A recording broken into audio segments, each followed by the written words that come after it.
Buri cyumweru abantu bo hirya no hino ku isi bahurira ahantu ho gusengera hitwa inzu y'ubwami.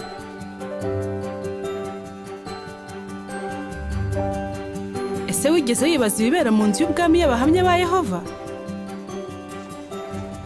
Ni ahantu habera gahunda zo kwiga Bibiliya kandi hagatangirwa disikuru buri cyumweru.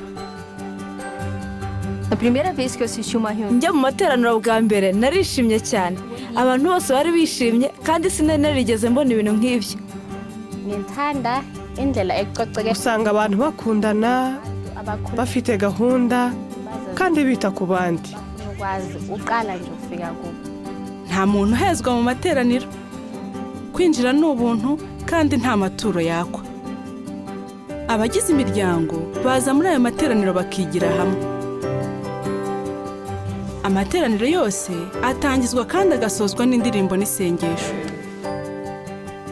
Hari iteraniro riba mu mpera z'icyumweru ritangwamo disikuru y'iminota 30 ishingiye kuri Bibiliya, ibigenewe abantu bose.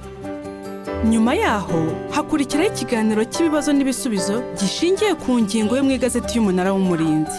Abantu bose babishaka batanga ibitekerezo. Nanone hari iteraniro riba hagati mu cyumweru. Twiga Bibiliya kandi tugatozwa kuvugira imbere y'abantu. Buri wese abatumiwe muri ayo materaniro ndetse n'abatari abahamya ba Yehova. Inzu y'ubwami yose wajyamo wahasanga inyigisho zishingiye kuri Bibiliya. Nujya muri ayo materaniro y'abahamya ba Yehova uzahigira Bibiliya, usingize Imana kandi ugirane n'abandi biganiro byubaka. Niba wifuza kubona inzu y'ubwami kwegereye, kandi ahanditse ngo abo turi bo, wuzuza aho bashakira amateraniro y'itorero.